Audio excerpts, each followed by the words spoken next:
Si en analizar lo que es el kenosis, vemos que el Hijo despojándose de su gloria, no es que está quitando algo de sí mismo, sino añadiendo a lo que tuvo la humanidad, completa y plena además. Nunca perdió su deidad. Y entonces tenemos que ahora ver cómo es que en esta unión hipostática pueden coexistir estas dos naturalezas y todavía en coexistir ser distinguibles, pero inseparables porque son la misma persona. La humanidad de Jesucristo es a veces en la Biblia tan relacionable que no vemos su divinidad y viceversa, a veces su divinidad es tan real y presente que perdemos vista de su humanidad. Es precisamente porque en Él hay estas dos naturalezas presentes. Y no es que uno viene y el otro va, sino que ambos están presentes siempre. Pero nosotros, siendo seres caídos, no podemos ver siempre la gloria o siempre la humanidad. Sin embargo, es una doctrina esencial de lo que es el cristianismo ortodoxo y por eso en la materia anterior citemos el credo de Atanasio y la última línea, si se recuerdan, dice: uno no puede ser salvo sin creer en esto con firmeza y fidelidad. Es esencial que un cristiano cree que Jesucristo es humano y Dios, con dos naturalezas, una persona en plenitud. Ese es el misterio de la encarnación, que su plena humanidad y divinidad están ahí, lo aceptamos en fe, porque el Espíritu Santo nos apoya en hacerlo. Si hemos visto que desde antes el Hijo de Dios ha existido como la palabra de Dios, es la palabra de Dios, es la segunda persona de la Trinidad, es eterno. Desde la encarnación hasta hoy, ha existido, existe y existirá plenamente como una persona, con una personalidad, pero con dos naturalezas. Y tiene voluntades propias y deseos, según su naturaleza. Eso vimos en Getsemaní, en Mateo 26, 39. No sabemos de la infancia de Jesucristo y su niñez, pero la Biblia dice que creció en sabiduría y estatura. Es lo que queremos todos de nuestros hijos, que crecen en sabiduría y estatura. Eso vemos en Lucas 2:52. Y a la edad de 12 años en el templo, dijo a sus padres que el templo era casa de su Padre, Dios. Ese es Lucas 2:49. Y asombró a los maestros del templo con su sabiduría y con su conocimiento. Eso vemos en Lucas 2:47. Sin embargo, sabiendo que estaba en la casa de su Padre Dios, se sometió a la autoridad de María y José y se fue con ellos. De niño, entonces, podemos ver que él supo qué era, supo quién era. No solamente él supo esto, el diablo y los demonios también lo supieron. Eso vemos en Lucas 4:1-12 y Mateo 8:28-34. Y por supuesto los ángeles supieron, los ángeles desde el momento que anunciaron, y probablemente antes, ellos sabían quién era. Anunciaron su nacimiento en Lucas 2:8-15. Lo ministraron ya siendo adulto en el desierto, Mateo 4:11. Sufriendo en Getsemaní en Lucas 22:43, ministraron a él y estuvieron presentes cuando ascendió a los cielos, lo que vemos en Hechos 1:9-11. Hemos visto que siglos antes de la encarnación, la plena divinidad y humanidad de Jesucristo fueron profetizadas. El profeta Isaías en capítulo 9, 6 y 7 nos muestra que el Mesías será Dios y humano.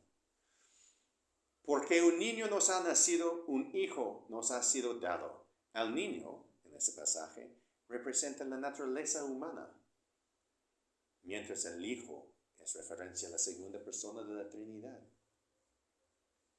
También en la cruz, ahí colgado, sufriendo bajo la carga de todos nuestros pecados, prometió salvación a uno, muriendo a su lado. Ese es Lucas 23, 43. Pero también su humanidad sintió esta carga del pecado y la falta de la presencia del Padre, mientras que su cuerpo gradualmente experimentaba la muerte, como vemos en Mateo 27, 46. En toda la vida de Cristo podemos ver a ambas partes, a ambas naturalezas presentes. Y cualquier persona y cualquier iglesia, cualquier religión que enseñe otra cosa, no está enseñando a la doctrina ortodoxa del cristianismo sostenido por los siglos. Cualquier expresión ortodoxa tiene que sostener e incluir la plena humanidad y deidad de Jesucristo. Sin embargo, hay tradiciones que consideran que Él no fue completamente divino, o incluso que no fue divino en ninguna manera. Podemos ver, hemos visto que las Escrituras respaldan la naturaleza divina de Jesucristo. Hay otros, en contrario, que quieren decir que la humanidad de Jesucristo era una ilusión, no era algo real. También hemos visto que ese tampoco se sostiene con la Biblia. Tuvo, poseó y posee naturaleza divina, tanto como humana. No hay una ilusión ahí, es real.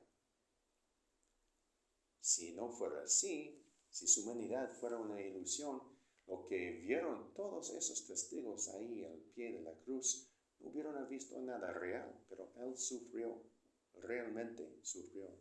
Y ese también es esencial, cumplir con profecías y cumplir con el Evangelio. Hay otros quienes sugieren que Cristo tuvo modalidades de existencia, dependiendo del momento. Era Dios, humano, más humano. Pero ellos también, como los otros, tienen que deshacerse o desechar múltiples pasajes sobre la unión hipostática y la unión completa de esas naturalezas en Jesucristo. Otros sostienen que fue un ser humano y posteriormente fue adoptado por Dios. Pero Jesucristo mostró ambas naturalezas, incluso desde su nacimiento milagroso y en su bautismo. También lo vemos cuando su madre fue a visitar a su prima.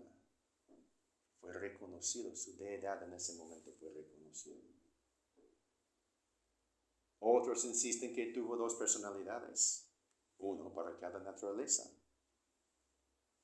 Esa es una cosa absurda, porque ya estamos convirtiéndole a algún tipo de loco. Entonces no hay por qué seguirle. Y también hay otros temas y otras maneras de verlo sostenido por varias sectas. Sin embargo, queda claro, el cristianismo histórico y ortodoxo sostiene la unión completa de las dos naturalezas en un solo ser, Jesucristo. Si alguien predique algo que no es uno de estos, está predicando una herejía. Suena duro decirlo, pero hay que ser claro con estas cosas. El Evangelio depende de la clara enseñanza de quién era, quién es y siempre será nuestro Señor. Las Escrituras, los credos históricos, las confesiones y las palabras mismas de Jesucristo no dejan a nosotros ninguna opción ni ambigüedad en cuanto a estos asuntos. Hablando de las confesiones históricas, vamos a revisar una ahorita. La Confesión de Fe de Westminster, capítulo 8, número 2, habla de la personalidad de Jesucristo y dice: esta persona es verdadero Dios y verdadero hombre, un solo Cristo, el único mediador entre Dios y el hombre. Queda claro. Calvino, por su parte, clarifica que las dos naturalezas están unidas, pero son distintas. No es que son versiones de la misma, son distintas y unidas. Escribe él: Cristo entonces como Dios y hombre, poseyendo naturalezas que son unidas, pero no confusas, concluimos que Él es nuestro Señor y el Hijo verdadero de Dios, incluso según su humanidad, aunque no por medio de su humanidad. Continúa él en su análisis del misterio de la unión hipostática, refutando distintas herejías de aquel entonces, algunos que siguen vigentes hoy, y escribe: ellos deberían verdaderamente admitir, está hablando sobre esos herejes, que por causa de su madre él es llamado el Hijo de David. Entonces, por causa de su padre, él es el Hijo de Dios. Las Escrituras le dan ambos nombres, llamándolo una vez el Hijo de Dios y otra vez el Hijo del Hombre. En referencia al último, no hay pregunta que él es llamado un hijo, de acuerdo con la fraseología de la lengua hebrea, porque es simiente de Adán. Por la otra mano, mantengo que él es llamado un hijo por causa de su deidad y presencia eterna, porque es no menos congruente para referir a su naturaleza divina, su siendo llamado el Hijo de Dios, que refiere a su naturaleza humana, su siendo llamado el Hijo del Hombre. Entonces, para Calvino quedó claro que no hay cómo negar la divinidad del Hijo de Dios y ni la humanidad del Hijo del Hombre. Hemos visto que es bíblico, hemos visto que es ortodoxo. Entonces ahora nos toca cerrar este tema. Vamos a cerrarlo con la famosa trilema de C.S. Lewis. C.S. Lewis, Clive Staples Lewis, un autor muy reconocido, que incluyó él en su libro Mero Cristianismo. Sin embargo, no usó la palabra trilema. Esta palabra no tiene su origen con Lewis. Fue Josh McDowell, unos 40 años después, que dio esa palabra a lo que presenta Lewis en su libro. McDowell, explicando lo mismo de manera académica y menos filosófica, da la palabra trilema. Desde entonces, ese término que inventó McDowell ha sido usado en referencia a esta discusión, pero que es más famosamente explicada por Lewis. Según su análisis de Lewis, y por ende lo de McDowell y muchos otros, el Jesucristo de la Biblia nos deja tres alternativas sobre su identidad, de la manera que lo encontramos en las Escrituras. Lewis escribió lo siguiente: un hombre que fue simplemente un hombre y dijera la clase de cosas que Jesús decía, no sería un gran maestro moral. Sería sea un lunático en el mismo nivel que el que dice que es un huevo escalfado, o el demonio del infierno. Tienen que elegir: o este hombre era y es el Hijo de Dios, o un loco o algo peor. Pueden encerrarlo como un loco, pueden escupirlo y matarle como un demonio, o pueden caer a sus pies y llamarlo Señor y Dios. Pero no vengamos con tonterías condescendientes acerca de que Él era un gran maestro humano.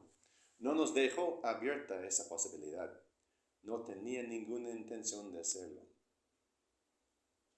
Quedó claro para Calvino, quedó claro para Lewis, que ha quedado claro por siglos y siglos, miles de teólogos y filósofos. Quedó claro para los discípulos. Jesucristo es Dios. Es completamente humano, es completamente divino y es un solo ser. Cualquier otra cosa no es el cristianismo.